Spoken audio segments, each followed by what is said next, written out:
everyone. This is the Easy Allies podcast. I'm Kyle Bossman, the Dark Prince of Nerd Media. With us this week, Ben Moore. Is that a new thing?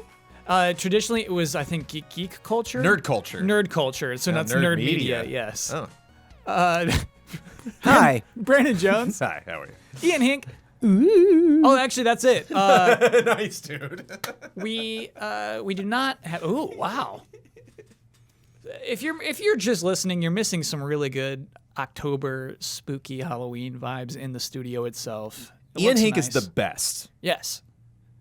Ian, thank you for Wow, helping me thanks. decorate this studio. Helping you? Ian decorated the entire studio. Just imagine, we got pumpkins, we got skulls, we have just leaves. I'm just seeing the cat back there on the TV now. Yep, a little pumpkin hanging out. There's some good stuff. Thanks, mysterious That monsters. sounded like it was. That sounded like it was fun to say, Kyle. Little pumpkin. Little pumpkin. Leave me alone, you little pumpkin. I feel like that's a rapper name. Little pumpkin. Little pumpkin. Yeah. I don't. Or little pump, but like Little Pump is a rapper. like actually? Yeah. Oh. Yeah. Well, there you go. Yeah. We're missing Blood tonight because he had to drive home to beat the fires. It's like 90-degree weather in California still, and just fires still happen. I don't actually know if I'll be able to get home. Like, it's just a big mystery, and we'll find out. Do you guys remember like movies from the 80s where they would have a post-apocalyptic city or like pseudo-apocalyptic city setting where it's like, yeah, we had to drive, or the fires are constant. I feel like we just actually live that. Right. It's Predator 2. It's like, here's Los Angeles. Yeah. It's very hot. Yeah. I was telling Ian this before the show, Shoutout. but the last time the fires broke out, I think it was like 2 weeks ago, and just driving on the 5 north, you can just see the grass like burning from your car. It's crazy Like, you're to just, see. You're It's just crazy to watching a witness. fire as you're driving. Yeah, Yeah. it's nuts. Let's do corrections. Begin corrections music, please. No, Jones, a little too spooky. How about something? Too spooky? Yeah. Like Too spooky? like more like a fun Halloween vibe, like Scooby-Doo or Munsters. There's one more week left in the month, baby. I'll try again. No, like But there's right no now. No, there's no turning back. Yeah, next week is not a Halloween one. Give me a new track, please. A new track? Yes. Okay. Much better. Thank That you. makes no sense. Because like I can't do corrections over actual scary music. Clearly not. The Jones, this first correction's for you, buddy. The uninstall Fortnite message was a joke. That thing was a joke. Right. That wasn't actually in the game. Oh, somebody made that? Yeah. That was like, oh, okay. I said that in tandem with saying that I experienced this through other people on social media, so. True, it is part of the social experience, and you're right, it doesn't disprove your point. It was also kind of like War of the Worlds because I didn't see the original post of that. I saw people responding to that post and freaking out. War of So- Worlds. Like it didn't happen. Like you were saying, that wasn't real. Oh my God. But everybody else flipped out about it. Because So you mean they the saw radio that show online. back in the day when you say War of the Worlds? Yes. Nice, okay, nice, dude. It's not everything's a Tom Cruise reference. Well, I was thinking of the book. The Exploring Runeterra with your friends game is apparently more like a Diablo game. Legends of Runeterra actually has no booster packs or any kind of paid random packs. Free to play fighting games do exist. Killer Instinct, Tekken, Dead or Alive, they all did it. The NBA is younger than the NFL.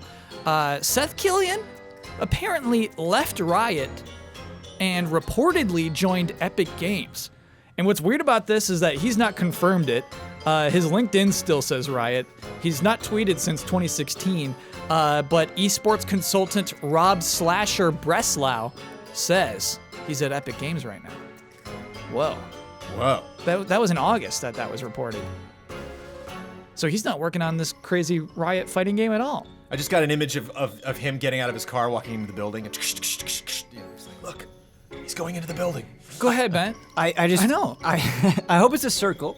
Yep.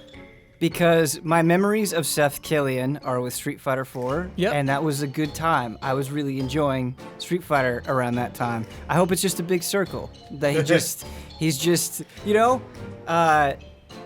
just visiting all these places, doing good work, and then coming back around to Street Fighter. It reminds me of... That is my selfish hope. It It's reminds not me of fair. Cory Barlog, really. Like Cory Barlog left God of War, directed 2, left, and then just kind of like floated for a super long time, worked on projects that didn't launch. You know what I mean? And maybe that will happen. Maybe it comes back around for 6 and it's like huge. Hey, the game's need called you. Street Fighter, actually. The Street Fighter. The Street Fighter The Street comes out, Fighter. and it's just an amazing, in-depth, great fighting game, but also and makes then, you cry. Once again, they name the final boss after him. Yeah, this And all time it just Killian. comes- yeah, there you go. Killian was a better name. They should have named him Killian. Yeah, but Seth is dumber, and so I think I like it more. Seth is a dumb name. That's where Seth came from? Yeah. I always thought that was an interest, like Seth. Okay. So you know Seth from Street Fighter 4. I do. Nice. What does he have in his belly? What does Seth have in his belly? Yeah. I don't recall what Seth has in his belly. Okay. Sorry. League of Legends is actually very popular. The Zoomers want you to know. And corrections music, please. You can tell me what Seth has in his belly, so it's not a correction next week. It's a weird yin-yang orb.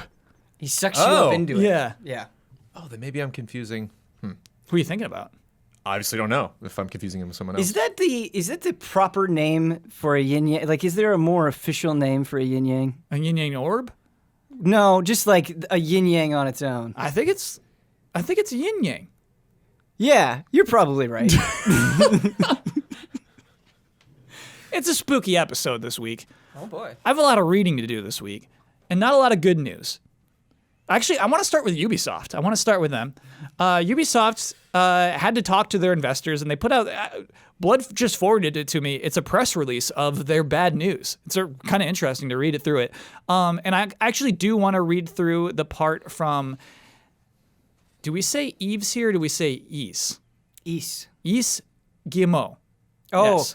I'm sorry. I was gonna say, I thought you were think it's Eve. talking Oh, about East 9? Yeah. No. I'm talking about the CEO I of say- Ubisoft. Okay, all right. Eves. Yes. Yves. Yeah, Okay, there you go. it's Yves. All right.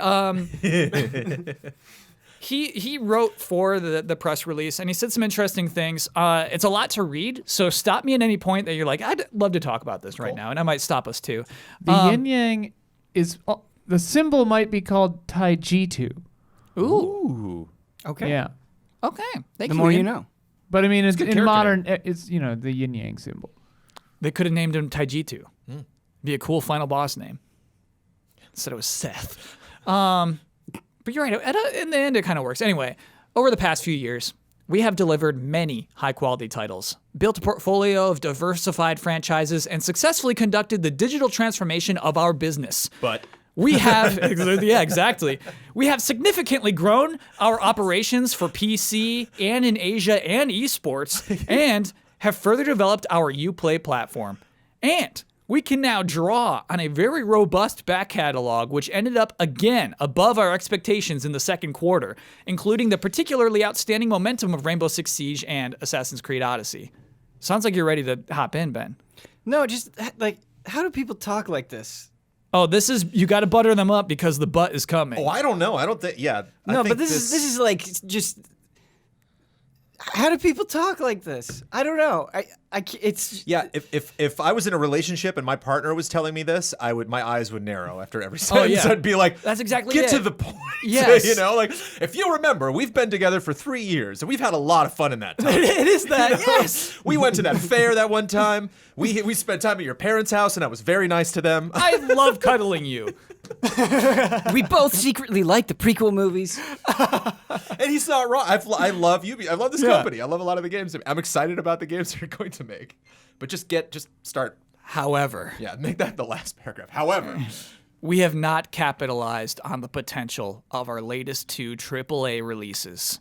For Ghost Recon Breakpoint, while the game's quality appeared on track based on E3 and Gamescom previews and our latest internal playtests, critical reception and sales during the game's first weeks were very disappointing. I have not heard this part. This is fascinating. Isn't that fascinating? Yeah. So even like talking about their own internal tests, they thought they put out a good game. Okay, Yeah, okay. but let me throw this at you. Yeah. Okay. You throw out a half-broken game that has like very flagrant like in-game store and you know that's going to be controversial. You know people are going to make a stink about that, and it's half broken, and it like strays away from apparently what people were liking about the previous game. Like, it just seems a little obvious is all I'm saying. Like, if so your game weird. is half broken, it seems maybe a little obvious that it's not going to do very well. The obviousness of the issues that game had, are surprising me that they were like, and when we thought we were doing it again, we're like, it was very clear to me the stuff that you cut. Were they not present in the E3 demos? Like he brings up the E3 and Gamescom. It was great. We had a great time. I just think if you were saying nuclear waste. What is that story? Can you tell it one more time? Yeah. So Huber was they were looking at some water. Yeah. And I mean, Jones, correct me if I get anything wrong because you were actually there. And he was looking at it, and Huber innocently asked, "Hey, is that nuclear waste?" And I think it was supposed to be open water. world game, so it's like maybe I'm getting into Toxic the toxic waste. part of the map or Toxic something. waste, Like, sure, yeah. you know, and the guy's like, no, it's just some weird glitch. And I only got that glitch once, and I was in an interior. I was in like a dock where I was getting a boat, and I looked down at the water, and it lit up strangely for a couple seconds. But Yeah, to me, it's really interesting. They look at that stuff. They look at previews. They actually look at those things and try to gauge how well a game will perform. the problem is with a lot of those previews, like for example, E3, we couldn't show the HUD because like a lot of that is still temporary. Yeah. You know, like please just show the gameplay. Like we're still figuring out a lot of that stuff. So it was hard when you look at the world map. Like, is this really what it's going to look like? Are there any features that are not available in the game? So a lot of the issues that I have, it would have been almost impossible to know like That's how interesting. interesting the story was, Yeah. what the background of this island is, like how I actually take down all of these people. Like when I actually am in the game now, there's this whole bulletin board thing. We always didn't get into any of that during the preview. So Yeah. it was just gameplay. It was just us, Huber and I being like, that felt kind of rushed and, a little bit sloppy when we were driving down. But hey, who knows? Maybe it was just the multiplayer group we were with or the preview that we got, the person steering the preview. yeah, I think it's. I'll continue. As we have done with our past titles, we will continue to support the game and listen to the community in order to deliver the necessary improvements. Yeah, at this stage, we have identified 3 main reasons behind the underperformance. Here we go. Wow. First, we have 3 bullet points here. It is harder to generate interest for a sequel to a live multiplayer game when prior iterations benefited from years of optimization. Consequently, we need to make sure there is more time between each iteration of live games. Yes. Live capitalized. Okay. They're on point with that. Yeah. It was too soon for another Ghost Recon game. Well, it It was was quick. It was too soon, I think, because the most diehard fans of Wildlands, I mean, they were playing that game all the time. They were spending money. They were like, to just do like, hey, do it all over again. I mean, obviously there are plenty of examples where that works. I'm not saying there isn't, but I'm saying when more things become live service, I think it is harder and harder to do that. Mm-hmm. Especially if your company is doing that all the time. Yeah. If Ubisoft itself is doing that all the time. So yeah, I think they're completely right about that. Crazy to see them admit it almost. Crazy. Yes. Like even a new Assassin's Creed, right? Yeah. I feel like just for me personally is a huge proposal at this moment because I'm like, man, I still have so much Odyssey to play, and then there's like all the DLC for that. Like that game is huge. Yeah. Like even it being a year away, it seems like a lot for me. But I right think now. that is why he makes the live distinction. And it says multiplayer, live multiplayer, is he's like, we're still going to do Assassin's Creed yearly, please. So, you know what I mean? Like, I think he's still like, Please. I think that's the distinction, right? Is like trying to distinguish that from like Watch Dogs and Assassin's Creed and saying like, hey, like we can't do Rainbow Six every year. It's a live multiplayer game. So I think that's interesting. We have 2 more points. Second, our strategy of introducing gameplay innovations in our games has had a very positive impact on our brands. Okay. However, to win over players, these innovations need to be perfectly implemented in order to offer an optimal experience.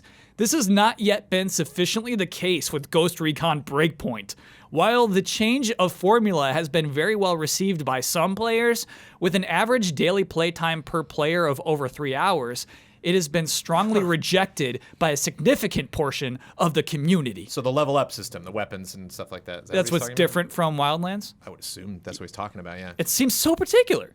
Well, the talk that I've heard is that the gear system feels completely tacked on. Sure. If the general impressions and it just feels unneeded. It feels like something that is just forced in to be there. That not that it actually adds like this huge thing to this style of game. I'm also like, as someone who's put a lot of hours into Breakpoint, Yeah. like just over it because like I'm definitely at the point now where it's like I love an SMG. I love this little guy that I have, my favorite gun, and like I'm not sure. Maybe I haven't like really explored the systems that much, but I'm not sure how to like find the gun I really like and then just level that up and be like, I don't want to have a new gun every 5 seconds. Yeah. But like you get new stuff. Oh, this is just so often. It's hilarious. Like I'll literally get new gloves and put them on, and I'll have a new pair of gloves in about 5 minutes. You know, just oh, okay.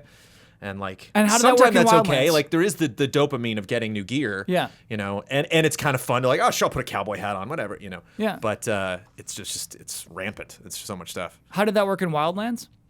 How is loot based? I don't recall specifically. I think Okay. you just like found a gun you liked, and then you know like you were able to hang on to a weapon for a longer period of time. Sure. Like they basically just and there were these like, you know, when you go into an area, you're like, oh, there's like 3 or 4 chests in this building that I need to grab. Those are still there. It's just those have all like boots and pants and helmets and new guns.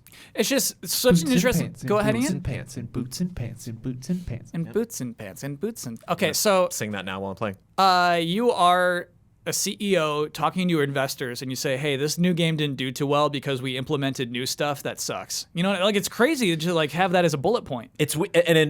I'm not 100% sure that's what he's saying because going through this system, I don't feel like at all that this is something that was added to make Ghost Recon better. Right. It seems broad. Still, it is very particular, but we Yeah. don't know. The people who are playing this game are not even sure what he's talking about. Yeah. Yeah, which mean- is weird. Maybe this is off base, but I feel like the whole marketing for Ghost Recon Breakpoint has felt a little odd. Like I don't know who it's appealing to and what it's communicating. So like I forget his name, but the actor that they were pumping up so much with Breakpoint, the guy from Walking Dead. Barenthal. Yeah, Barenthal. Like such a strong focus on that. It's like, okay, fine. And then they're also doing like ads where like Lil Wayne is playing the game. And I know Yeah. Yeah. And I know that people are that's a thing. Like that's a common thing. I know people try to hype up their game with Snoop Dogg or whatever, but like I watch that stuff and I realize, you know, not going to be the target demographic for everything. But I watch those and I'm like, it reaches a point where I'm like, who is this appealing to? Does this seem authentic to Right. anyone? Yeah. Like, is this appealing to anyone? Well, like, yeah, you're playing Odyssey, and like the difference between like I forget her name now, but I played the sister, the female lead in Odyssey, and like Cassandra. Cassandra, and I would go up to like a random NPC, and like that would be a fascinating story. It's just like, hey, like I remember I was cracking up with somebody the other day where it was this old like randy old lady who's like, hey, you know, me and my husband haven't had sex in a long time. Can you get me these ingredients? And the husband's like, I don't want to, and she's like, shut up, get me the ingredients. And it's like, this is hilarious. None of that in Breakpoint. But it still feels like they met with the Odyssey team and we're like, oh, this world question thing you're doing, let's add that to Breakpoint. And they just added it, and then that was it. Like, Sure. I was playing co-op with Huber, and there was one that's like, go to the cemetery. And like Huber, like, we're not online because I couldn't find my headset, so we're just slacking each other back and forth. And I just get the Huber comment, cemetery hype. You know, I'm like, all right, here we go. Fly the helicopter, land, go talk to the NPC. It's like the most boring side quest you can imagine. Like, she just happens to be in a cemetery. And it's like, go find these bones or something. Or like, all right. And it's just open more chests. The same thing you're doing in any of these other areas. And so it's like, it's interesting that he's like, we tried this new thing and it's interesting that it's not working. It's like, you made the game less interesting. I don't know what to tell you. Like, Yeah. I was going after this drug cartel in Wildlands, and every member of that cartel was fascinating. Like, they all had their own roles, they all had their own personalities. They were constantly warring with each other and talking and hopping on the radio and all of that. None of that in Breakpoint. Just gone. I'm surprised, I guess, that maybe more hasn't been taken from another Tom Clancy property like Rainbow Six Siege, where they are definitely doing this games as a service thing with Rainbow Six, but at the core of it is a game that can't so easily be compared to any of its competitors. Like, it is definitely offering a pretty unique thing, or Yeah. at least a very rare thing, I think, kind of in the broader market. And whatever stuff they tack onto it or how they evolve it from there, like, that's kind of its base. It has kind of an inherent appeal to it. And I guess I'm surprised with a license as broad as Tom Clancy that maybe you wouldn't go that route a little bit more willingly, I suppose. I love this, Ben, because this is Eves agrees with you and Jones and Ian. Like, this is like what we've been discussing this last point. Finally, Ghost Recon Breakpoint did not come in with enough differentiation factors. Differentiation, great word. Yeah. Which prevented the game's intrinsic qualities from standing out. He just said this game didn't look different enough, and he's totally right. I don't even Yeah. think that it. The thing about when there's so many games and there's so many things that are kind of going on forever, it's like people aren't even going to be. I think prospective game buyers aren't even going to be looking into the details. If it seems like it's similar to something else, Yeah. even if that doesn't actually like bear out in a super nitty-gritty comparison, I think that's a problem. Yeah. Well, again, the thing with the drug cartel is just like, you're going to be dismantling this drug cartel. Like, cool. And the sequel comes out. It's like, you're going to be going after the Punisher. Like, neat. And it's like, he used to be a ghost. Like, cool. What else? And just like, he's got a lot of drones. Like, and like, That's it. It's literally, Yeah. that's it. Like, Yeah. I'm telling you, I've finally like stopped exploring the world, and I'm like, I really got to finish this campaign. And like, there's not a lot more. Might be more near the end. I don't know, but yeah.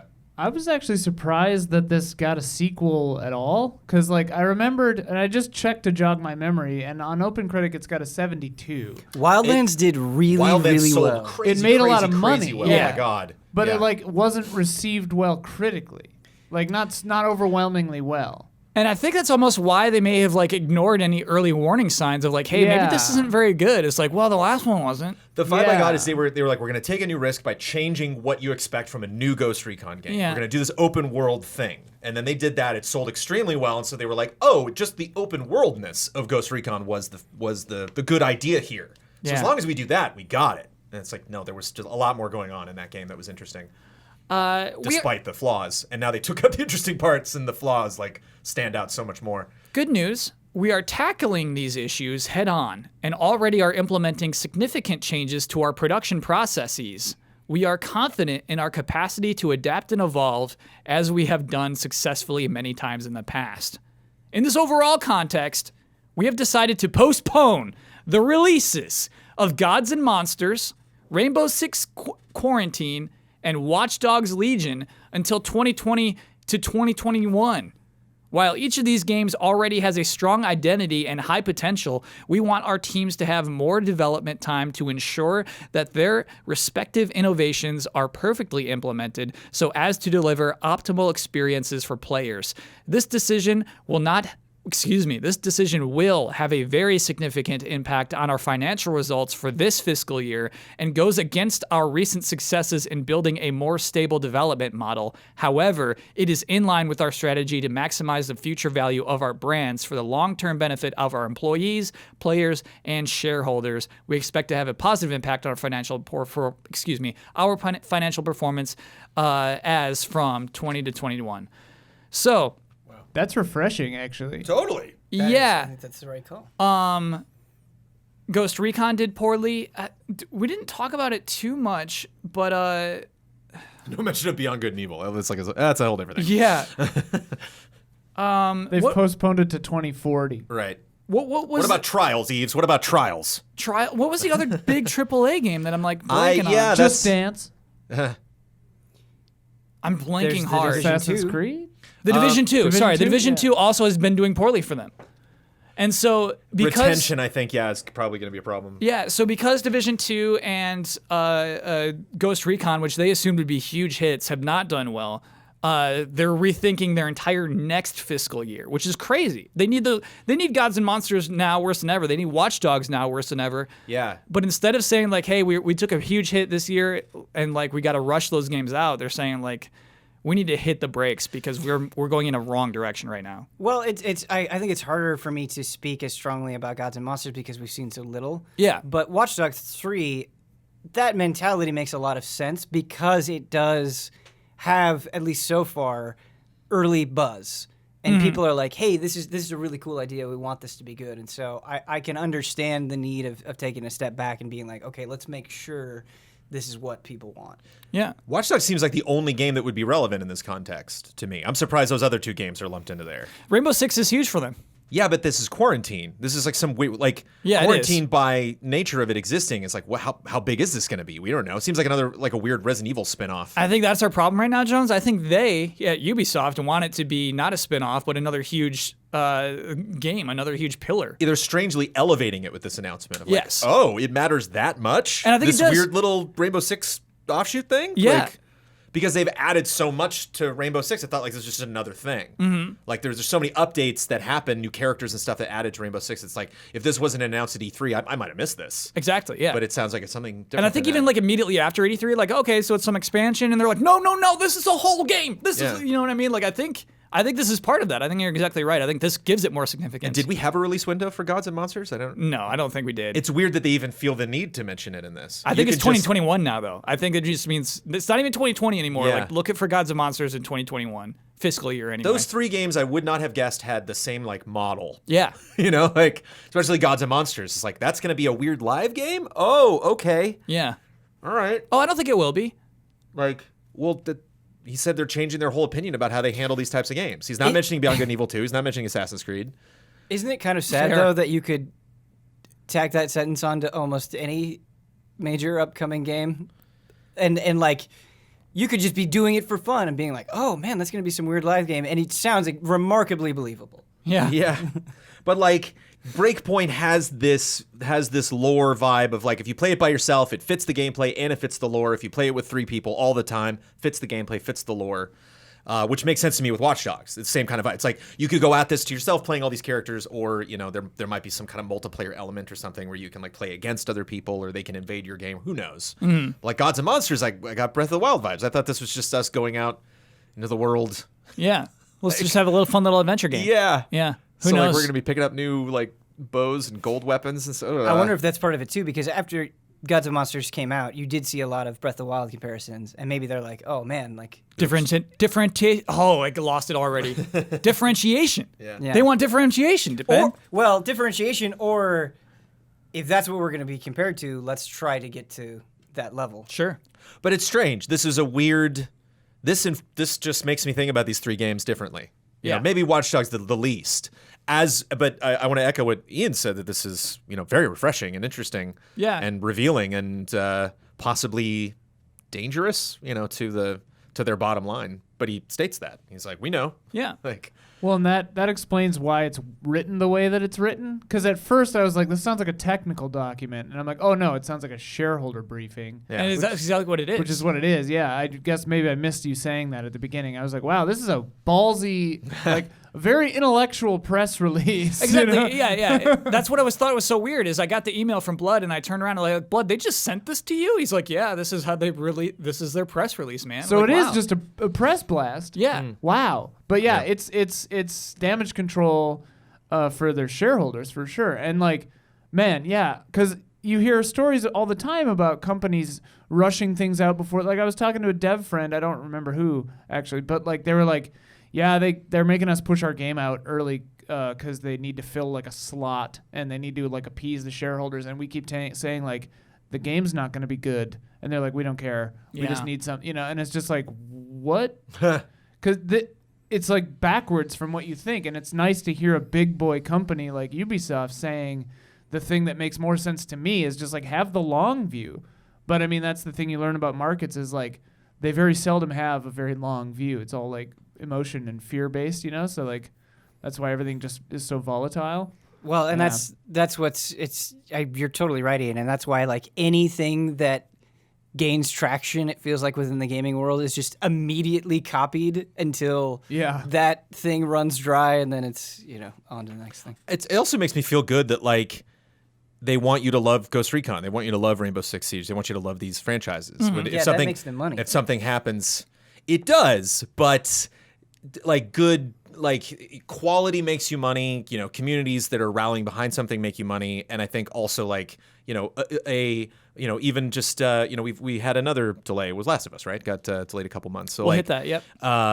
it's I think that there is kind of a shift happening in mentality from what I've seen out there, people commenting about this stuff of like, moving away from anger of having to wait longer to play a game to wait, that means potentially less crunch. That means the game will have higher quality. That means I got enough to play. Seems like we're kind of more accepting of stuff like this if the messaging is clear or honest. Or feels that way, at least. It's crazy to me to make all this language public, and this is why I want to just lead the podcast with it. As Ian said, refreshing. Like obviously it wasn't like, hey gamers, here's what's up. You know what I mean? Like I have like the announcement of the Watch Dogs, their tweet. You know what I mean? And it's very different language. So it's cool to me to admit failure almost immediately after that game is launched. The first DLC hasn't even come out. Yes, and it's worth noting, Wildlands had like Predator DLC, had the Sam Fisher crossover. Like it did have some weird, wacky stuff. Yeah, and I am kind of I think there's enough going right in Breakpoint that you can drop that stuff in and have it still be fun. I think they'll try, man. It sounds like we're not giving up on Breakpoint. Yeah, it sounds like we know what's wrong with it. I think that's interesting too. It's a weird practice that video game publishers hire reviewers. There are people out there who will like do a review for you internally, like review your game and like hand you a little report and say this is how good your game is, and then they basically think, okay, this is about what reviewers out there will think. That's already wild to me. You know what I mean? I guess like movies and TV shows, they'll have like test audiences, and games have those as well. But I don't know if they have like test reviewers as much. Like, hey, show this to like a movie reviewer, and if they like it, we'll have an idea of like what reviewers will think. I don't know if Hollywood has an equivalent to that. I think maybe like the festival circuit is kind of that, but it's a little more public facing. Sure. Yeah. But like they get to see, Joker a month before everyone else does. And they do use that to gauge things though. Yeah. That is fair, yeah. You also have this trend in movies now where you won't get reviews, but you'll get like Twitter impressions. And they're like... way different than like with Joker. I think Sure. they had one. Like a bunch of people yeah. saw that a month early, And right? Yeah, that's a little weird. Yeah. Yeah. Fair. Well, it's also kind of back onto like the refreshing corporate vibes of this. Like it's really funny to have this come out around the same time as like the continuing drama. And I don't know if this is a topic for the podcast today or not, but like the continuing just insane choices Bethesda's making about Fallout 76. Like. Here's a company saying like, okay, this was poorly received. We're hearing you. And they're not the only company doing this, but like we're gonna try to address these complaints, and like we're gonna delay future things so that this doesn't happen again. Whereas like Bethesda with Fallout 76 just keeps doing the wrong thing over and over, and it's kind of hilarious. It is. It's worth drawing that comparison. It's worth comparing to EA. They had a real rough streak with just a new Mass Effect and Anthem, and it's just like, are you learning? Are you learning? Tell us you're learning from this. Well, I think the difference there is it doesn't seem like Bethesda think they did anything wrong. No, I Whereas, know. like that's what Ubisoft is doing is like, Yeah. hey, this is why this didn't work. Mm-hmm. It's refreshing for a publisher to believe the crowd. Yeah. Whereas like Bethesda, I don't know if this is true, but Bethesda feels like they're saying like, no, you're wrong. This game is great, Yeah. And like Ubisoft is like, oh, we thought this was good, but it's not. Okay, pivot. It's just a simple oops. That's Yeah. all I want. Most of the time. And it can take 2 seconds. It doesn't have to be like a major part of your announcement, but just a little like, yeah, that didn't work out. Like, how much have we really heard from EA that they're like, we did not do Anthem well? Like, we all know it, like, we've all talked about it, but, like, how much messaging has really come from EA of them, like, man, this is a lesson. Like, this is a lesson for us to learn. We should treat BioWare better. Like, we should, like... I don't think those are easy to write, though. I wouldn't say that's, like, a simple, just, like, pound it out. Like, right. Even language like this takes time to, like, process through. Right, but this man at Ubisoft makes a lot of money. Sure. And reading this is like, great. I'm glad you're in that position. I respected those people who I met in my, working with large businesses over the years, being internal, working inside these big media companies and having people being like, you know what, I'm going to jump on this grenade for you because that's my job. Yeah. Like it's your job to go out there and make fun content. It's my job to admit when, executive wise, we might have made a, poor call here, or we're going to go back on something, or, lessons learned moving on. I think that's a really important point too, because like the thing I would worry about with EA saying like we didn't do Anthem well is that like it might come across as like BioWare really messed this one up, like it's their position sort of as the overlord to take that hit, You know, like make BioWare look good. You know, and like that's the good thing to do. Like that's what seems like is happening in this press release too. Kind Yeah, of. it's And nice. sadly, It's like too a late for football Anthem. coach. Yeah. At this point. They're still Oh, yeah. working on it. Oh yeah. If it no, is- no, not too late for Anthem as a game. Too late for Yes. that announcement. Too late Yeah. for that apology. It absolutely is. Or admission, I guess, is a more appropriate word. Yeah. I do want to say I started this describing Breakpoint as half broken, and I don't want to like mischaracterize it. That might have been unfairly harsh. That's what I'm trying to say. 40% broken. Maybe 40% broken. 40 to 44. Okay. I have had to throw grenades at my feet to kill myself to start over about 4 or 5 times. All right. That makes me feel better. It's like I guess I'm stuck right here. When I was playing the beta, I just like fell through the earth, and I was like, well, you know, maybe that didn't carry over, but okay. So I did want to talk about the Naughty Dog delay as well, and Last of Us Part 2 delay, excuse me. Like I don't love covering delays on the podcast, but hey, it kind of ties into everything we're talking about, and it's kind of interesting as well because it came so quickly. And so I want to read this one too. This is Neil Druckmann writing about his delay, posted on the PlayStation blog, but covers that obvious thing very quickly, which I really appreciate. To our fans, excuse me. Let me cut to the chase, get the news out of the way. Last of Us Part 2 has a new release date, May 29th, 2020. Previously, it was February. You won the bet. What was it, like? 21st, I think. 2021-20. Okay, yeah, so it was February 21st, and now it's May. 2020. Which is what? That's 3 months? That's a 3-month delay? Yep. I know. It was just about a month ago when we had our big blowout for the game, letting media play over 2 hours of it, along with debuting our new story trailer and revealing a release date. The positive response we saw from our community was overwhelming. You can feel the energy among our team members. After working on something for so many years, it's invigorating to get a glimpse of validation for all the hard work. However, if you ever delaying a thing, put the word however in there. However, ... Yes. should be like the name of a segment. It was during the last few weeks, as we are closing out sections of the game, that we realized we simply didn't have enough time to bring the entire game up to the level of polish we would call Naughty Dog quality. At this point, we are faced with two options. Compromise parts of the game to get more time. Compromise parts of the game or get more time. We went with the latter. And this new release date allows us to finish everything to our level of satisfaction while also reducing stress on the team. Funny to add that last part, actually. Crunch is a thing. Wise. That's wise. Sure. Yeah, I don't think they would have added that part 3 years ago even. I feel Yeah. like Of course. yeah, I feel like that's like we're not crunching, and like we're supposed to be happy about that and respect them for that. And you know what? Honestly, it's kind of worth it. Yeah. 3 months is such a huge difference, though. It's not a difference of 3 weeks. I almost feel like, and maybe this is me counting wrong. You know, everybody has their own quarters. They're moving to the end of another quarter, right? Like, it seems like I think their quarter ends in March, maybe. But yeah, anyway, it seems like they were rushing to get to the end of one quarter, and they're like, please, please, please, please, and then it's just like we get 3 more months instead of 1 extra month because it's the same thing to the company. It doesn't matter if you're like, you know, the first day of that quarter, the last day of that. Well, it kind of does, but you know, they want to be in that quarter, and so yeah, it sounds like they just got a bunch of extra time. It's funny because, you know, and I don't want to tell tales out of school, but like at Indiecade, I ended up having lunch with some friends of mine who work at Naughty Dog because it was close to their office, and it was a week or so after, maybe 2 weeks after they revealed the release date, and they were all like, "Yeah."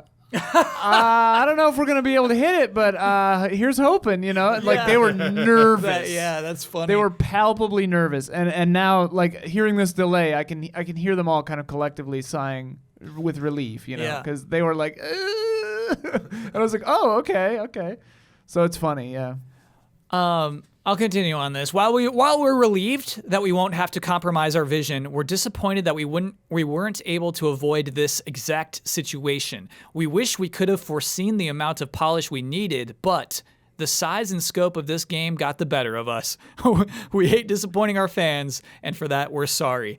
We hope you understand that this additional time ensures that The Last of Us Part 2 lives up to our collective ambition, as well as our commitment to the highest level of quality. We know the extra few months will add to what may already be an excruciating wait for all of us. We are grateful for the patience and continued support. Come next May, you will finally rejoin Ellie in The Last of Us Part 2, Neil. I think that's a pretty good message. There's a way to write these. We Who Apologized Better was an old segment that I actually wanted to bring back, but we're running long anyway. But I think that's a good way to do it.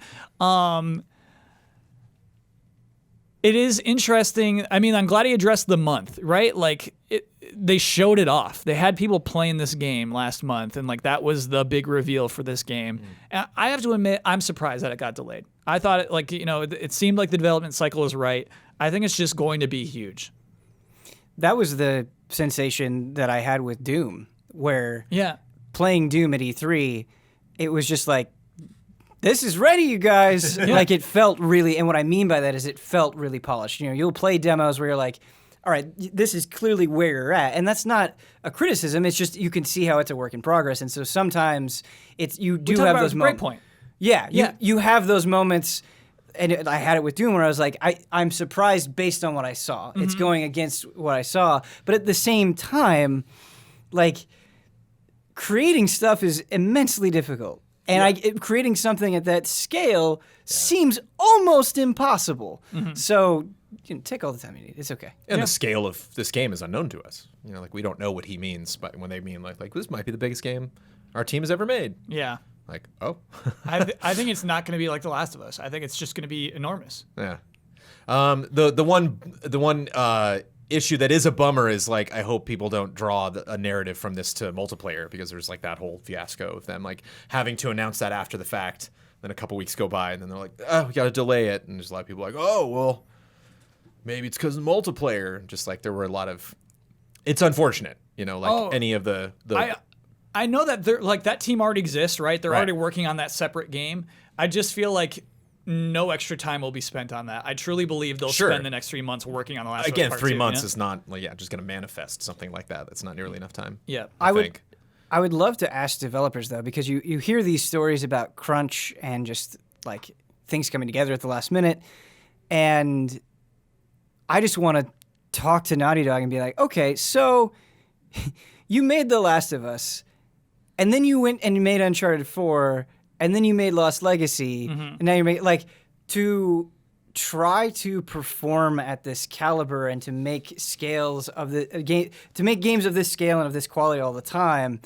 Like, I don't know how you do it so much in succession. Just having even just the creative energy to do that seems really remarkable. And I'm just curious, you know, what their ups and downs are, I guess, in that process. Yeah. So why don't they just make a couple of bad games?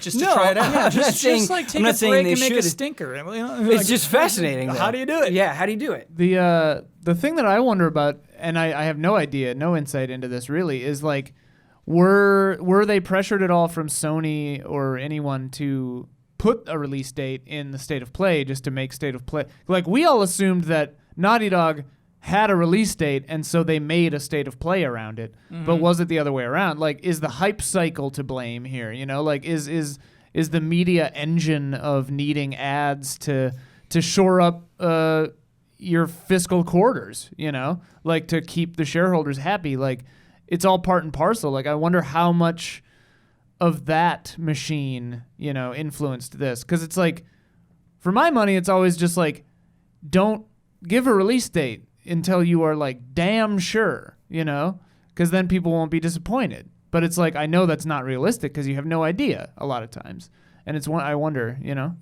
It's something I think is really interesting about the video game industry is the relationship between development teams and marketing teams, because that marketing team has a job to do. Oh yeah. And they have the schedule, they have a plan, and just they're trying to pick up.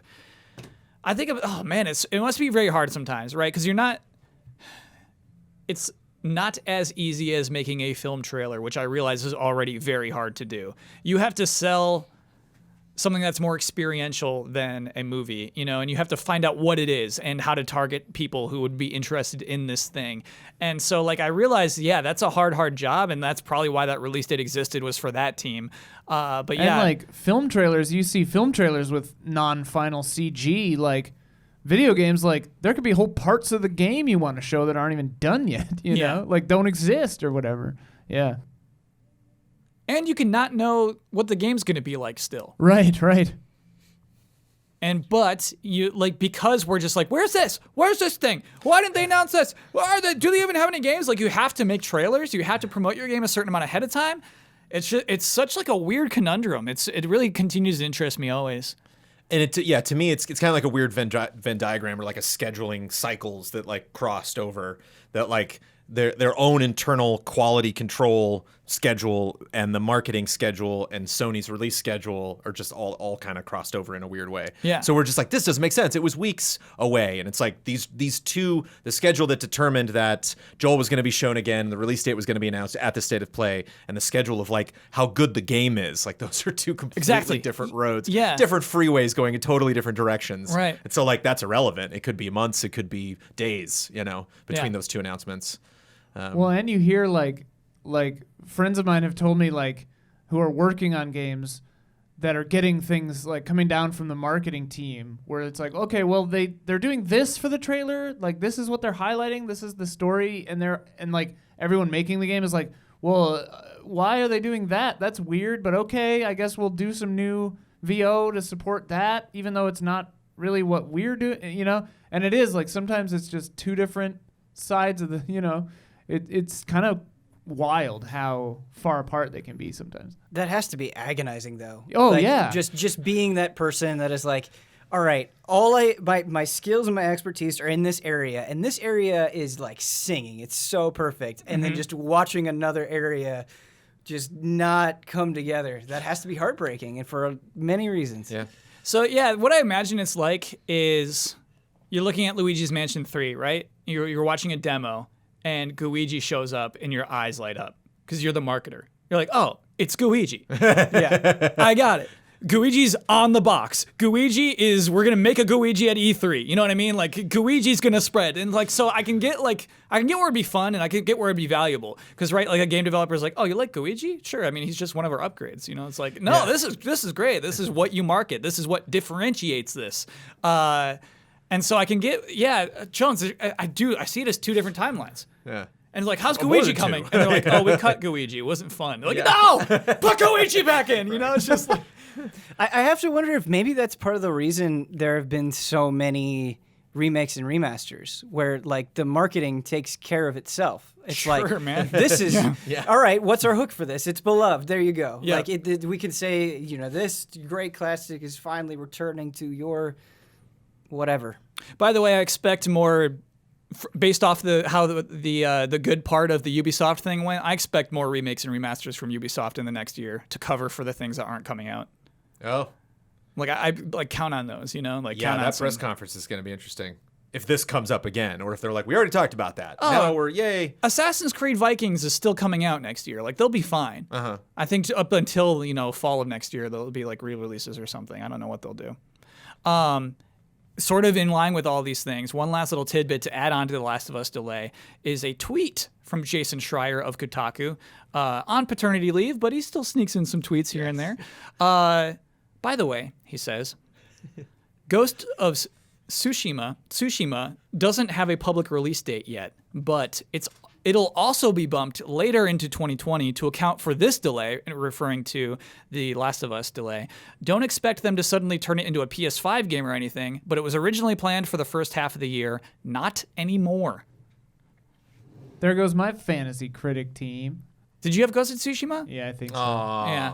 I mean, I figured it wasn't coming out this year. That's been fascinating at the end of this year, is to see it through the lens of that fantasy league. Yeah. Just these games that just like, by the time you hit November, like, Yeah, I do have that. Damn. I picked up Last of Us this year. I was like, why? No, Yeah, I when mean, you of did that, I course. was like, what are you Months talking ago, it was a about? whole different Yeah. landscape. And so what's interesting about that to me is that that has nothing to do about the condition of that game. It is simply to make space for Last of Us Part 2. Yeah. Like, this is them planning out that year, and like it sounds like, at least from Schreier's tweet, that it's just like, oh, this is simply a scheduling thing. This is so off topic, but I just like imagine Shire like training the kid to be like the spy like him, you know? So it's just like, Jason's just like going on a walk, and he just kind of strolls up in front of Blizzard, and they're like, he's just Jason's outside, like, oh, the baby's really cute, and then the kid pops up. Yeah. Like, Well, the weird thing about Schreier is I don't think he's a spy. I think he's just very good at communicating with people, and people like to tell him things. I say that endearingly. Yeah. You know, like in the, you know, however he would want to classify himself as far as the subterfuge that he employs in his business. Yeah, I think good it's stuff. really just people calling him and good texting stuff. him. But a baby can't hurt. Right. Yeah, That's what I'm saying. But a baby can't hurt. It's got to feed the baby. Oh, do you all hear that? Ooh. Sounds like it's podcast halftime. Gotta feed that baby. The following are the official sponsors of Easy Allies for the month of October. Car Keys Express. If you need a replacement car key or a remote, check out carkeysexpress.com/store. Use the coupon code EZA at checkout for free shipping and 10% off of your order. They are proud sponsors of Easy Allies. El Fanis. Our gifted sponsor is SOS Children's Villages. Children are at the heart of everything SOS Children's Villages does, regardless of where they are in the world. SOS Children's Villages is the largest non-governmental organization dedicated to the long-term care of orphaned and abandoned children across the globe. For more information and to donate, the link is in the description. Hogue Law Business Law Firm. Whether you're starting a business at level 1, stuck fighting the dreaded fundraising boss, or finally cashing out with a well-earned high score, you need a good business lawyer at your side, or at least that good business lawyer's YouTube and podcast series, Virtual Legality. This week in Virtual Legality, Hogue adds a bit of basketball discussion to the blizzard of backlash, and also breaks down the case for the new copyright reform bill, which could change everything. Check it all out at youtube.com/HOEG Law or on your favorite podcast service. Fantasy Critic. Do you like fantasy football? Do you also love video games? At Fantasy Critic, we put the two together. Or maybe you've already heard of Fantasy Critic, perhaps from the videos that Ian, Kyle, and Don have made. Either way, we've just introduced a new mode that'll let you start playing right now, even without a league to join. It's called Critics Royale, and in it, you'll compete against the entire site to have the best roster of games for the last few months of the year. Go to fantasycritic.games now and sign up to check it out. Beaten Down Brian. And our mega sponsor, ViewSonic. Ever wonder what a gaming monitor from Tron might look like? How about the most Star Trek monitor ever? The new XG27 series from ViewSonic Elite has finally dropped and looks fantastic. Featuring innovative nano IPS technology, a 1 millisecond response time, and 165 Hz refresh rate, your monitor of the future has finally arrived. Visit viewsonic.com/elite to learn more, and for giveaways and updates, follow at ViewSonic Gaming on Instagram and Twitter. All of these links are available in the description. Thank you to our sponsors. Thank you, sponsors. Let's do 2 games today. We down for that? I'm down. Okay, before any game starts, we must.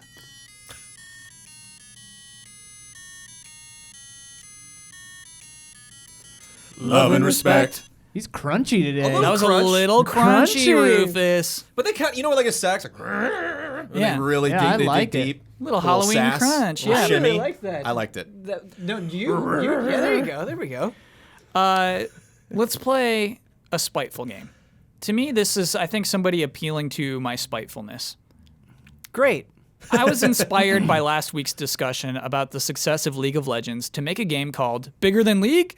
The rules are simple. God. The panel will be given a list of games or game franchises and will have to decide if it has a higher lifetime revenue than League of Legends, approximately $8.4 billion lifetime value, or does not.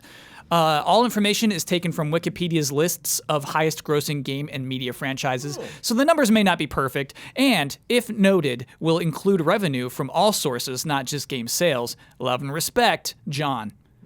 Here we go. And by the way, I did not randomize these. These are just in the order they were listed. Grand Theft Auto.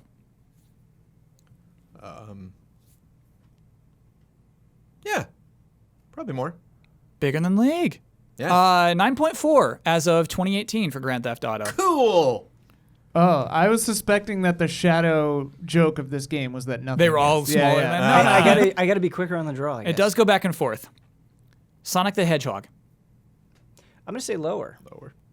Not Bigger Than League. 7.2 for Sonic.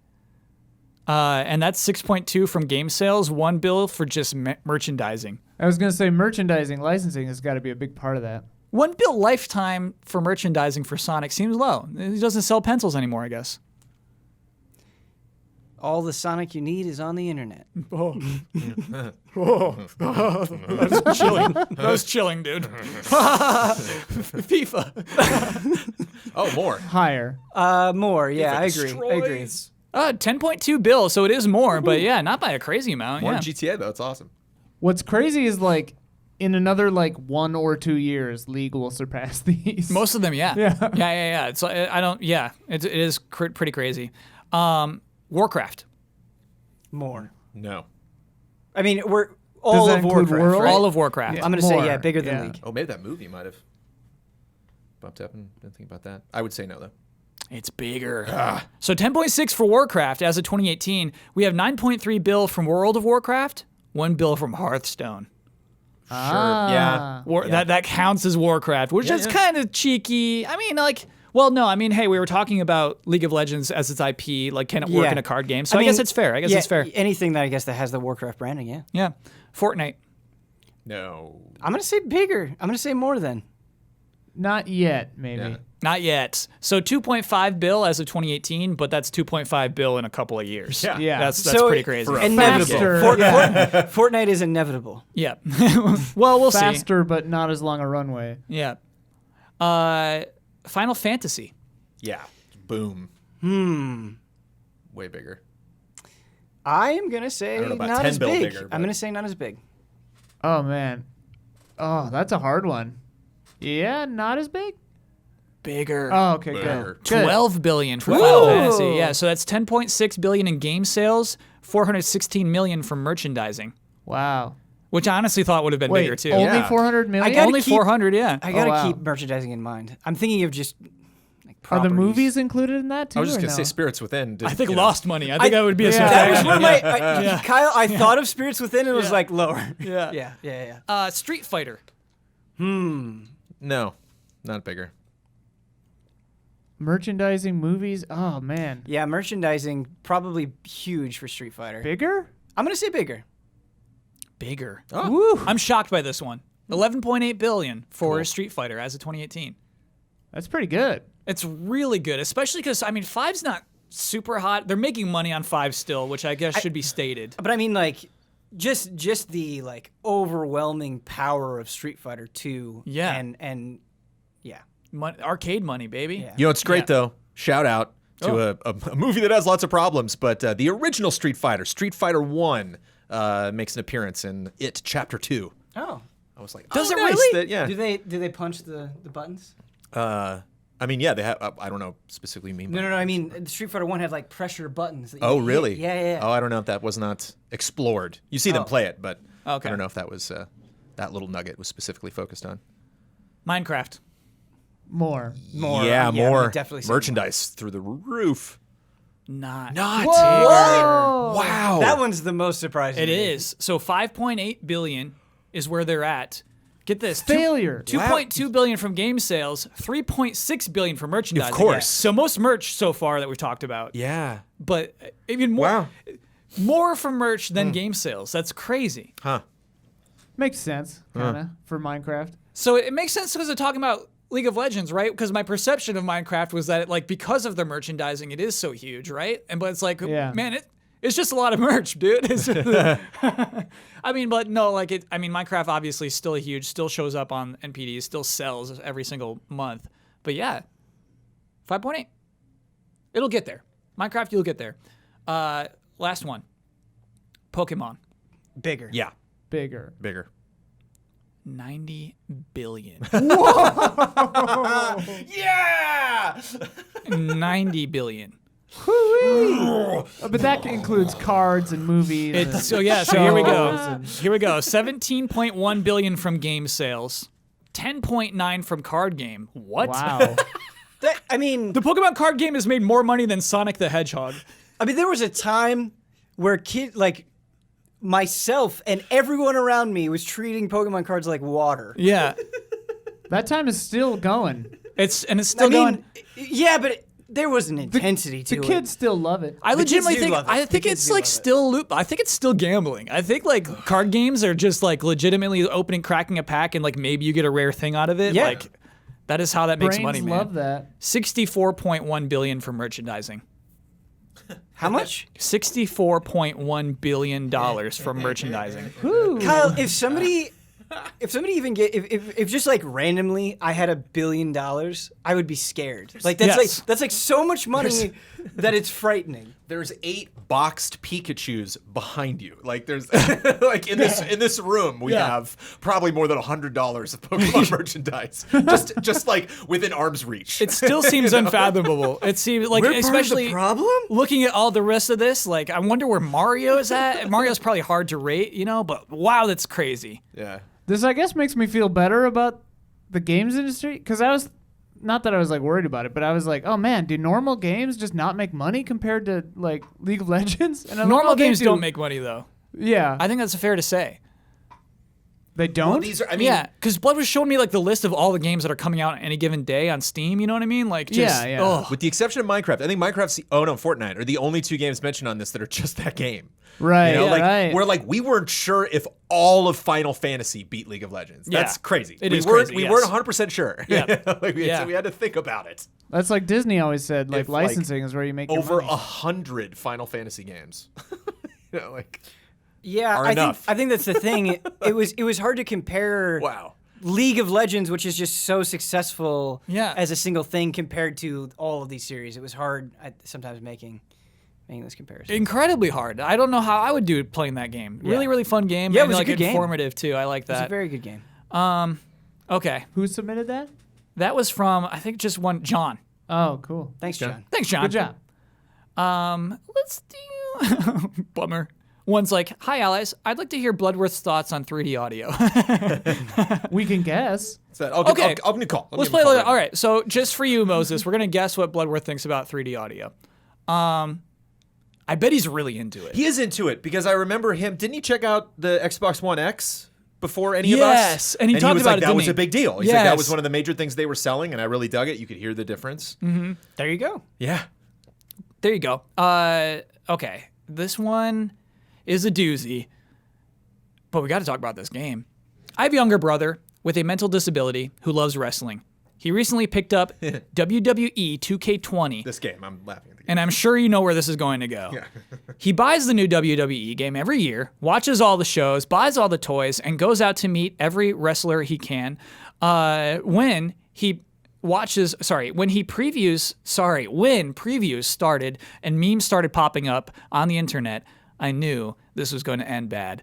I don't expect much from yearly sports games, and I'd heard that I heard about Ukes leaving 2K, and 2K having to, a year to okay, got it. And 2K having a year to pretty much create a new engine and game to go along with it. The game came out and was much worse than expected. My brother had problems understanding some things, but when I got a call at work asking, I heard the new game has glitches and people are saying it's bad. Will they fix them? They have to fix it. I will just buy it and wait for them to fix it. I didn't really have the heart to tell him that there was no way a patch could fix everything wrong with this game. I have never been into sports games, and I have seen some pretty wonky things with other 2K series. How do you feel about companies that take advantage of their IP to prey on fans of the genre? At what point is something no longer okay to release? Maybe we'll hear something from 2K by the time this podcast is available. I don't believe we have. But having something that is a total downgrade from the previous year just puts a bad taste in my mouth, and I feel sorry for those who love wrestling. LNR, Greg Cullen. Sorry, Guilin. This is a really good question, but I think there's definitely an optimistic route to take, where I think in the past, in gaming history's past, they got away with it because all you had to go on was it feels gross saying this, all you had was the brand that you loved. So like they would bank on you go into a store, you see, let's just say WWE, and you love WWE so much that you buy it not knowing any better because your resources were limited. Yeah. And even if you were super plugged in and you had magazines or whatever, that isn't the same as seeing like people very explicitly being like, here is everything wrong. Here's why you should. So I think the abundance of information that is out there makes this harder to get away with as consistently. I still think you're going to see people try to do it, obviously, but I don't think it's sustainable. Yeah, it's funny. I mean, you have to see it. You have to look at the GIFs. I don't know where to find them. They just keep popping up on Twitter. But the funniest glitches in this game they're funny from like anyone who isn't buying this game. It's funny to see a player just bounce around the ring. This is sobering because of that, because there is this kind of tug of war I've seen on social media where people are like, oh my God, look at this clip. How funny is this? Yeah. Usually the person posting it's like, this is frustrating because this happened to me. Yeah. You know, this impeded my progress. But then everybody retweets it and cracks up. And then you have some people that are angry because the game is bugged, and other people that are like, I'm glad this game is bugged because this is hilarious. Right. I'm enjoying this game because I'm not playing it. Yeah. And it's so easy for me as someone who, specifically the one where the guy's just doing a 360, just laps around the ring, just bang, bang, bang, bang, bang, like pinball, is so funny just because it's seeing anybody move around super fast. It's just funny in a game as a glitch. But how easy is it for me to forget about someone like this, to Who's forget a fan? about someone who Loves this stuff. Yeah. And this is easy for me to forget about. Period. We're just talking about Division 2, and it's like, what if Division 2 is your game? Yeah. What if that's literally like your game for 2019? Like, that's the only game I really put a lot of time into. Maybe I'll jump into COD for the weekend or something else, or I'll borrow a game from someone on Switch. When they're done with it, they'll give me the cartridge. But like, it's really Division 2. It's really League of Legends. It's these other games. And then this is my whole year now that's kind of ruined because I'm not going to be able to invest in this. And I don't, now I'm going to be really nervous about getting the next one, and like. Yeah, I don't have to go to bat for people like that because it's so easy to just crack up about to appreciate this game, because I think I'm kind of looking at half glass full, but that's that gives a pass to 2K. I think 2K messed up big. So they had the whole thing where they announced like, hey, Ukes actually isn't making the game this year. We have this other studio who used to help with the games. They're doing it entirely by themselves. You got to take a year off. You just got to that's the year you just have to take off. Yeah. The team who always makes this game is not making the game. Just like take the loss, take the L there. Because and this is what I was wondering about myself is like, I wonder what these deals look like these licensing deals or what have you.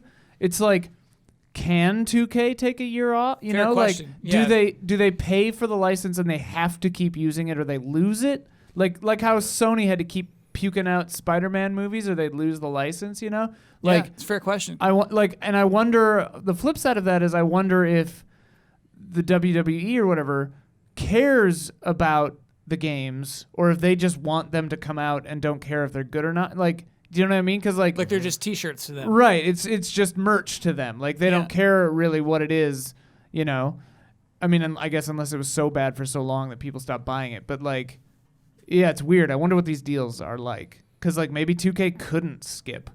Yeah. I wonder. I do want to go back around to my original point just because thinking about it, and this was something that the writer included in their question, is saying like, hey, this abundance of information makes it easier, I think, to spot train wrecks, but it's also, I think it can also work against you when you have this idea of like, well, they're going to patch it. I think that can also maybe convince you into thinking that, like, putting faith in the developer and knowing that this thing is ever changing. Yeah. Like, I do think that can be utilized in a unfortunate way as well, where you just kind of keep waiting for it to get fixed or to reach this point that never happens. Yeah. So, yeah.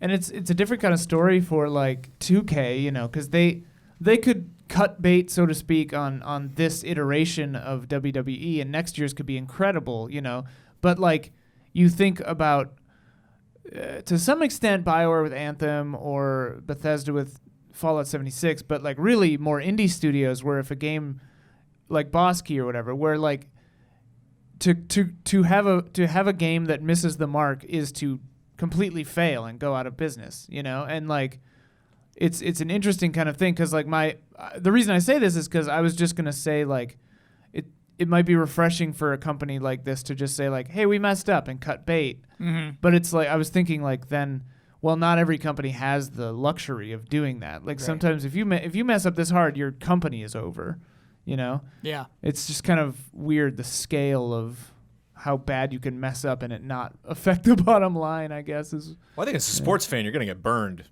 at some point. There's going to be some year that's not your year for that franchise. With a lot of times it's new gens, like Madden is going to take a hit, FIFA is going to take a hit. Like those first PS5 versions are not going to be, Which sucks. Those are the ones you're most excited about. super hot. Yeah, well, the visual boost you're getting is like in their estimation, making up for everything. Yeah. But it's not an excuse. It's just like, I hope that sucks. Yep. And we no longer hate Ukes. We used to have Ukes bad used to be the slogan of this podcast, and that's been removed. All right, let's play a silly little game. This is from Tanner Reinhardt. Happy Halloween, allies. This is a game I call Real Monster, or Nah, That's an Imposter. The panelists need to guess if the things listed below are actual video game monsters or something else entirely. Bonus points if you can guess the game the monster is from. Okay, here we go. I did randomize this order. Oh, and we're starting with an easy one. Here we go. Chaos Eater. Oh, that's Dark Souls, isn't it? Jonesy, yes. Yeah, Nice, it's Jones. real. I called Dark I Souls know. before Ben Moore and Let's give Ian him Hick. let's give him some credit here. Wow. That was I think he awesome. good. deserves 2 points. That's Yeah, good. that's really good, Jones. Wow. All right. What does it look like? I'm retiring from this. I don't know, dude. Okay. Is he the guy with the skulls in the hand in the beginning of Dark Souls 2? Jones, I think or- we're in like some alternate dimension where you can't get Thor, but you get Chaos. I know. Oh, This is crazy. It's the most obvious answer Cosmic that elude you. Yeti. Cosmic Yeti. Sounds like a Fortnite thing. I don't. does. That's like a weird reggae band or something. So wait, these are all video game monsters? No, Okay, some of them are something else Yeah, entirely. This is Okay. something else entirely. Chaos- Cosmic Yeti. The Chaos Eater is that weird vacuum cleaner one from Isolith or whatever. Oh. The one that you can trick to kill itself? No, that's Ceaseless Discharge. Okay, yes, that's these are Ceaseless the ones Discharge. that like Sigmar jumps into the pit to fight, and if you're not fast enough, they'll kill him. Okay. They have like squiggly squid arms, kind of. Never mind. Cosmic Yeti is an imposter. That is the name of a galaxy. No. Whoa, Yeah. imposter. Ian, that's good stuff. You're missing out on some excellent camera work, listeners. Sorry about that. All right. Brain Sucker. Real. Yeah, I'm gonna Sure, say real. sure. Bloodborne. It is Bloodborne. Yeah, it's those. And one other thing. Squiddy guys. Oh, and, I don't know the other one. Resident Evil 3 also has brain suckers. Brain suckers. What are the brain suckers in Resident Evil 3? Okay. Cyborg Midwife. That's another thing. Is that Nier That's an anime. Automata? That's an anime. Is that Nier Automata? No. It is System Shock 2. It's real. It's real. Cool. Okay, yeah. Cyborg Midwife is awesome. Yeah. Yeah, that's like episode 3. Vincent Van Gogh. Oh, that sounds familiar. Probably means it's It's fake. too good. I'd say other. I'm gonna say real. I don't know what. but That's I'm like gonna say it's like a real. Cabbage Patch Kid. Luigi's Mansion. Oh, nice. Love that pick. That's a really, Nice. really good pick. The Maned Wolf. I'm gonna also say real and not know what it's from. I don't know. I can't say. I think it's a game. It's an actual Monster. animal. Oh, the maned wolf. The Maned Wolf is an actual. I gotta see one. So it's an Yeah. imposter? It's an imposter, yeah. Imposter. Nice. Razorface. That's Real. from That's a Hell, monster. That's from a card that's game or from something. Hell Razor. God, this is a fun game. That's Is an that a- Elton John song. Damn! Razorface. Imposter. It's Elton John song. I thought it was a Cenobite. That's so fun. Razorface. Dun, dun, dun, dun, dun, dun. Oh, you got it. We finally got I feel another like I easy have to one. change my mind. Okay, go ahead. This is easy. Cannibal Corpse. That's Cannibal a Corpse- band. That's a band. That's yes. a band. Yeah, We got one Imposter. band. That was the that other was one an easy imposter one. too. Imposter, also the other one. It's fun. Gumhead. Gumhead. It sounds so dumb. It's Yeah, it probably sounds so dumb. That's that I'm like a gonna say Borderlands video. 2 boss. I'm gonna say video game. Video game. Okay, it is a video game. Gumhead. Yes. And so I don't know much about this game. I don't know. I think people don't like it. It's a sequel to a horror franchise that people love. It's the 4th game in this franchise. Is it that birthday one? Fatal Frame? Silent Hill 4. Oh, Oh, The Room? Do people like Silent Hill 4? Silent Hill 4 is not one of the most hated. Oh, okay. Yeah. 5 was like Downpour and Homecoming were the ones that people But didn't like a lot. being in the room in Silent yeah. Hill 4 is like terrifying. Kind of Yeah. some Hitchcock vibes. The Room was in not- That, you know, like, I liked The Room. very voyeuristic. fine. It's fun. Gumhead is in that room. It was like it's probably the 4th best Silent feel Hill like- game. Well, after Pyramid Oh, Head, no, I mean, wait. how many head characters are really going to leave an I impact? forgot about Shattered Memories. feel like it's in a the lot of 5th best. I feel like in a lot of horror games, I don't like know the name of the enemy. It's just like, oh my god, I need to get out of there. Oh, I know. Only Yeah. Huber knows the name of all the RE enemies. Yeah. Yeah. Belsamra. Real thing. Oh, so Imposter is what Belsamra. you're saying. Imposter, yeah. Got you. That's like an I'm gonna actual, go. like, I'm gonna go. like, I'm gonna go with Jones. yeah, like an His actual like confidence Norse monster or something. is helping. You're far off. I mean, it is an imposter. It's a Imposter. it's a prescription drug. Nice. What is it called? Belsamra. Belsamra. Belsombra. What are the side effects? Be sure to consult your doctor before taking Belsombra if you experience cramping or diarrhea. or diarrhea cramping. Make sure you take Gumhead. Yeah. Pius Belsamra's for gumhead. When you get gumhead, you take Belsamra. Pius Augustus. Game. Yes. What kind of game are we talking here? Demon's Soul. No. Pius Augustus. Eternal Is that like a Darkness. civilization thing? I mean, I played through Eternal Darkness recently, so that helped. That recent playthrough helps. That's good. I think you Still channeled good. Bloodworth also in this one. That's That seems really, like really Bloodworth good. would have, because he's played Eternal Darkness like 6 times. He loves Eternal Darkness Yeah. like and 3D sound. Eternal Darkness is great. It's fantastic. It's fantastic. It just always came up in features and top 10s, and he's like, well, Bloodworth was Play it again. right on the money with Eternal Darkness for sure. Jenny of the Woods. oh, that's a thing. Jenny Jenny of the the Woods. Imposter? Woods. Yeah, that's an imposter. Jenny of the Okay. Woods is like a thing. I think that's like an actual monster and like actual lore, I think. Urban legend. Or yeah. But I might be. I bet you're right, Jones. It's Witcher 3. But I bet Witcher 3 is drawing from some actual lore for Jenny of the Sure. Woods. It might be based on something that's Yeah. not called Jenny of the Woods. However, it is not an imposter. that- okay, yeah, okay. Yeah. It is not an imposter? No, it's in Witcher 3. Oh, You can I go, see, We I can see. go kill a Jenny But- of the Woods right now. Okay, I guess I just was thinking horror games specifically. Apparently, she's difficult.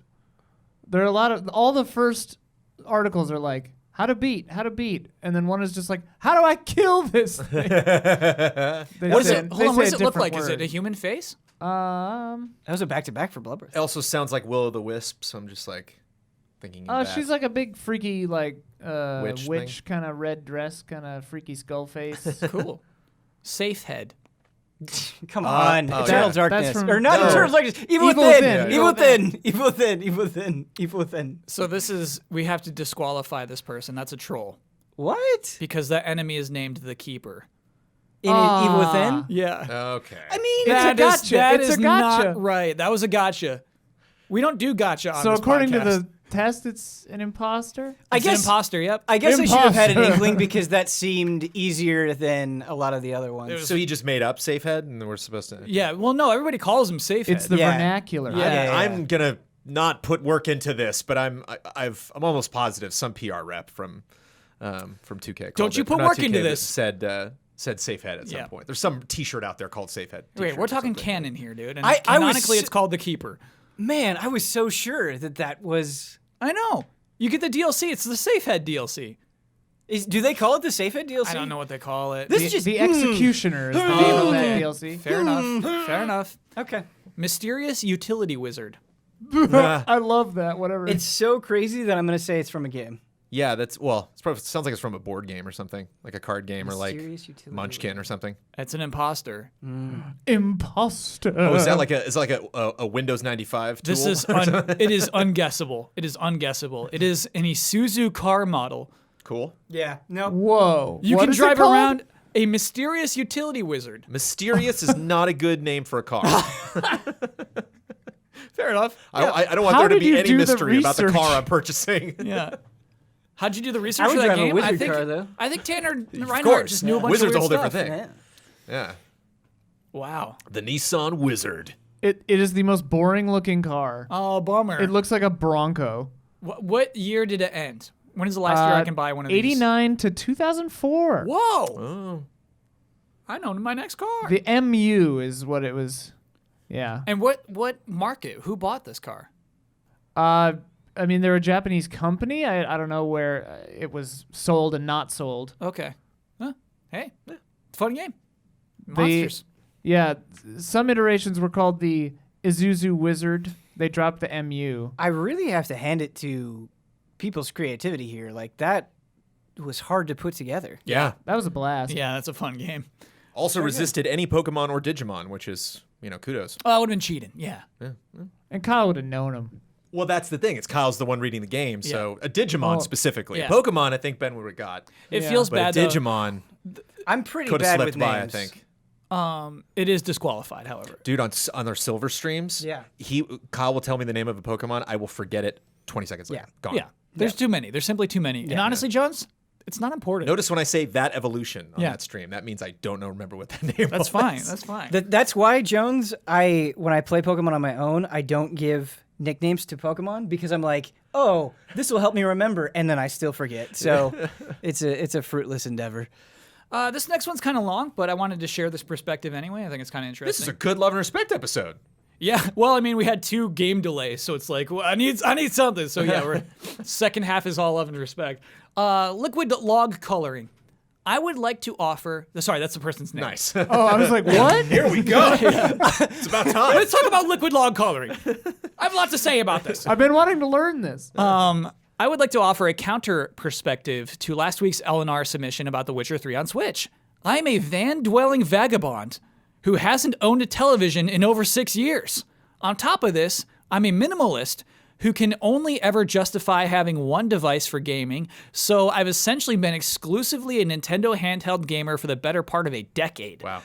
The games that defined last generation for me were A Link Between Worlds, Fire Emblem Awakening, and Smash Bros. 1v1 for Glory on my trusty 3DS. But now, with the magnificence of the Nintendo Switch, I've finally been able to play through some of the greatest games ever made. Truly incredible masterpieces like Dark Souls. Pro tip, cloud saves aren't offered for the Switch edition. Got 90% through it, but lost my data switching over to the Lite. Sorry about that. Brutal. Yeah. Doom from 2016. That sucks. What Remains of Edith Finch, Divinity Original Sin 2, and now, currently, The Witcher 3.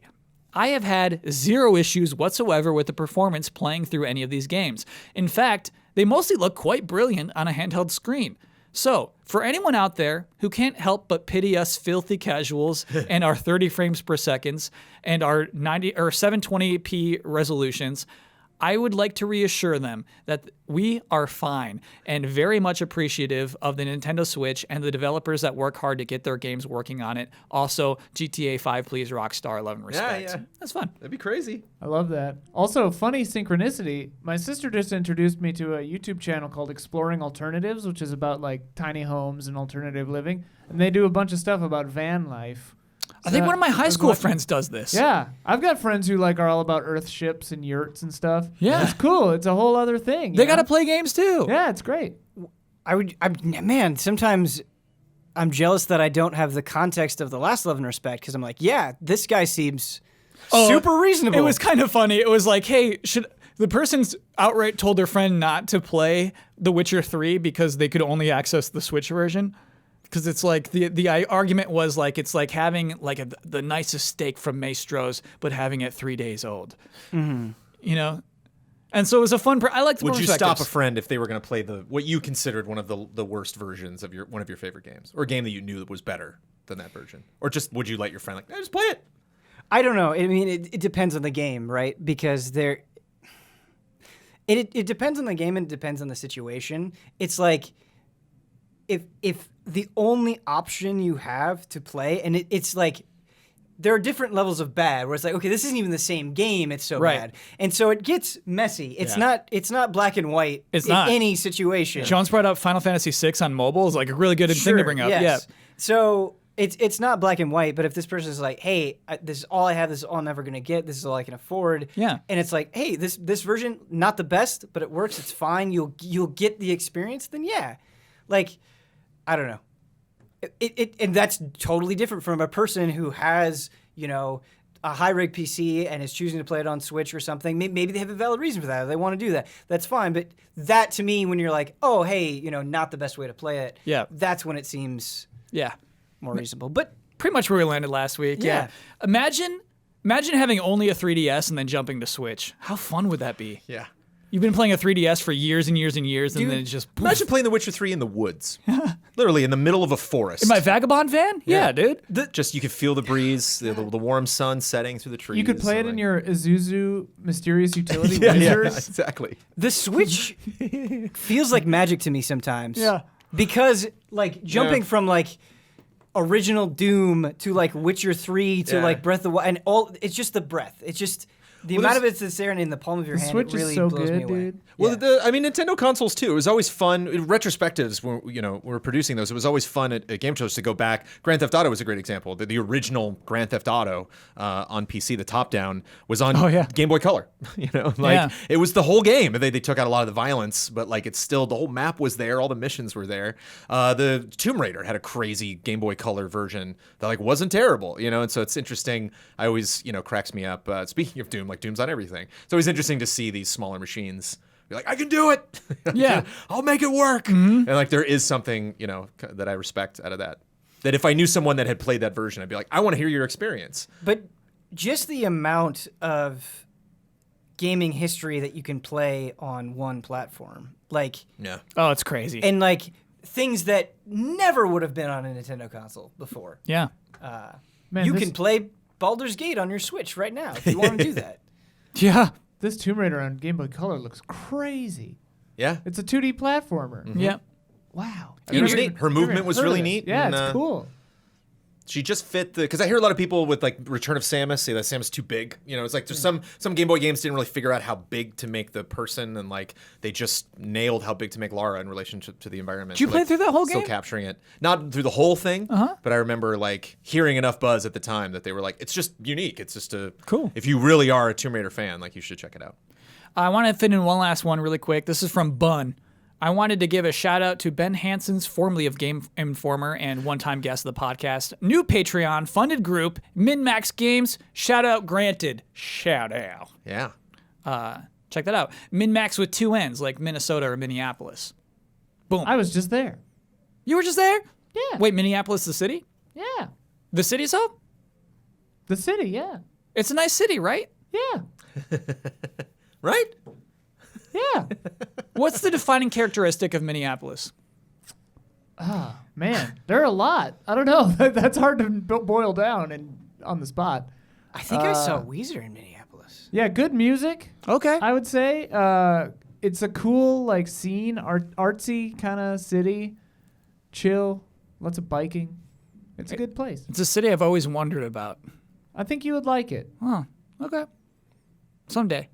Time for bets. Next week's bet. Luigi's Mansion 3 will release Thursday, October 31st, a.k.a. Halloween.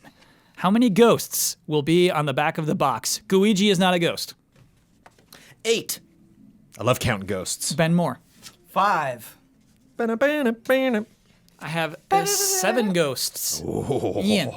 Lucky 13. Damn. Oh, he went high. Damn. Let me lock those in. Right in the middle there. I always need help with these because I always buy digital. If you buy the physical version of this game, please tweet it at me and then close-ups of any this screenshot's a little blurry. Let me get a close-up of this. That helps out a ton. Dude, I hope there's glow in the dark ghosts, so you get tripped up and it's oh no, actually there are. Oh, that would be 100. so sick. That would count. Yeah. I asked Kyle beforehand. Man, this is so good. If the background is a repeating ghost motif, we're counting every single one of them. Yeah, that would count. It's the background is just a kind of a swirly image, and it's wait, is that just a pattern, or are there eyes on it? Is that a if ghost? It's got eyes. It's going to be tricky. Is that an arm? The eyes definitely make it a ghost. Yeah. But I feel like we're going to be counting some ghosts without eyes. I also just have to guess this off my chest because I'm a terrible person, but I love Daniel Bloodworth and I hope he's well. But when he was I can't be on the podcast, my first thought was, one less bet. Jones, It's true. That is so dark and insane. I know. I just got to say it out loud. I just got to get it off my chest because I feel bad about it. These are That just was for very fun, man. introspective. We're just doing these for fun. I know. Well, we're close. We are so close. Usually bets are like almost figured out at this point. So we actually Love and But respect. we are neck and neck. we have a discussion to have here, Jones. I actually came to this podcast. I don't know what we're going to do with this next bet. Because here's how it was worded last week. Call of Duty Modern Warfare will be released Tuesday, October 25th. We're recording next week's podcast on that day. At that time of recording, how many live viewers will Modern Warfare have on Twitch? There are two incorrect things in this. We don't record this podcast on Tuesdays. It's a what? Thursday.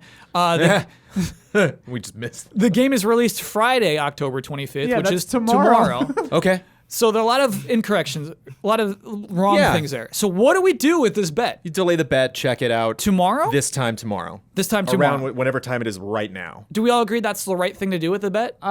It was Twitch viewers, right? Yeah. I mean, Just set. I'll you set could- the alarm I'm, on my I'm phone looking right at now. the number right now. Uh-huh. It probably won't matter for the numbers we said, but I don't remember what our bets were. Wow. Run through our bets again. Okay, I'll run through the bets again. It's going to make us partial to our decision making, I feel like, but yeah, I'll just run through them again. Jones, you bet 100K. Damiani bet 220K. Brad bet 300K. I did the same bet as Damiani, and Ian, you bet 16K. Yeah, it was way low. Yeah, I guess it's up to you guys. Is it worth waiting for? What's it at right now? 241K. Oh, it's totally worth waiting for then. Yeah. That's too close to call. It's like right in between, like three. Yeah. So we just all have to vow at 9:03 p.m. Friday night.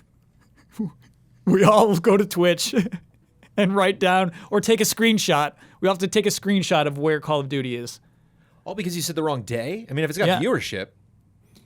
I'm going to be in the middle of recording Frame Trap at that time. Yeah. I just need you to take a little break. Only one of us needs to do that. Only Kyle needs to do this. Oh yeah, exactly. That's what I mean. Yeah. Do we just do it tomorrow, like the day of launch? Because that's the thing is, there's so many wrong things about what we bet on. Like I don't know what we actually I don't bet think on. all those wrong things really add up to much. If there is a viewership right now, if we are here on the podcast, I think all those things were assumed. Do you want to count it for right now then? Well, wait, isn't he gonna win if we do? See, he's got I would tie Bloodworth with not Damiani. here. It would be a and so tie, that's which is why- nice actually. Yeah, we both get points. You want to do it? So Both that of us also just Wait, is do a what it? kind did of he a say? safe- What did he say? We both said 220K. You and Damiani. So both teams Damiani. would get points. Yeah. yeah, Let's just do that. yeah. It's easier for Kev Board Arts. Ah. Who does the cutouts and the quotes, man? Yeah. The quote. I mean, it's Yeah. not the graph. There's so many things I love about that post, but the Yeah. quote selection is really a big The quote deal. of the week. Yeah. Worth a follow. I like. They're great. They're I like, amazing. I like look forward to what it is. I guess I shouldn't say worth a follow. I don't know what Kev Board Arts tweets the other 6 days of the week. It could be horrible things, but hey, at least one tweet a week is gold. 9 hours ago, tweeted a GIF of Kermit. So probably good. Probably good. Follow. What's he doing? Is it the sipping the tea, or is he in front of the red It's curtain? it's the red curtain. Whoa! Jones knows his Kermit gifts. How to judge moral quality in a modern age. Okay, so we'll do this for now. I want, yeah, you know what? It's a botched bet, but it's just, I guess it's a point for everybody anyway. So how can you care? Scrappy Little Pigs 23. Gorgeous Gorillas 22. Let me tell you a little bit about patreon.com/easyallies. That is the website you would go to if you wanted to see what the Easy Allies are all about and promote the Easy Allies further. The shot was of the skull this entire time up until that. If you're a patron who gives us $5 or more per month, you get access to this very podcast 2 days early. You get it on Fridays as opposed to Sundays. So here's the thing. I did botch the bet so poorly. I don't think I deserve the rights and responsibilities. So I think Ian and Ben should get those. Sure. Are we cool with that? Nice. All Totally right. fine. So one of you gets Twitter handle, one of you gets to promote a video, one of you gets final word, and one of you gets to sign off. Ben, which one would you like? I'll take promote video. And Ian, what would you like? Sign off. And Ben, what would you like? Oh, I gotta do Twitter. Is it all it's left? It's Twitter or final word. Oh, I'll take final word. And then, so Ian, what's your Twitter handle? At Ian Hink. Oh, great. Ben, your video you would like to promote is? I'd like to promote Achieve It Yourself. Ooh. I can't vouch for all the episodes. I can only vouch for the episodes that I was on, but I walked out of recording those, being like, I had so much fun at work today. Your first ep with Jones premieres next week for patrons. Okay. Yeah. Yeah, I don't know. I don't know if it translates to the video, but the process of recording those was a blast. Yeah. They're incredible. Yeah. So yeah, the way that works, might as well say, is Wednesday mornings, those episodes premiere 1 week early for patrons. So they'll get episodes 5 next week, whereas episode 4 of Achieve It Yourself will go public next Wednesday. That's just $1. That's good to say. Yeah. Meaning if you were a patron at any level. Yes, not even $5. It's just one little dollar. Yeah. Because we love you. Okay, Ben, your final word. Wish you were here, Blood. Good night and good game. I mean that with love. I mean that with love.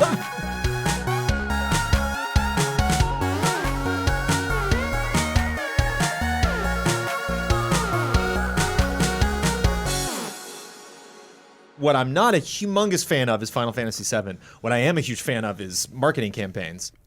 Sexy.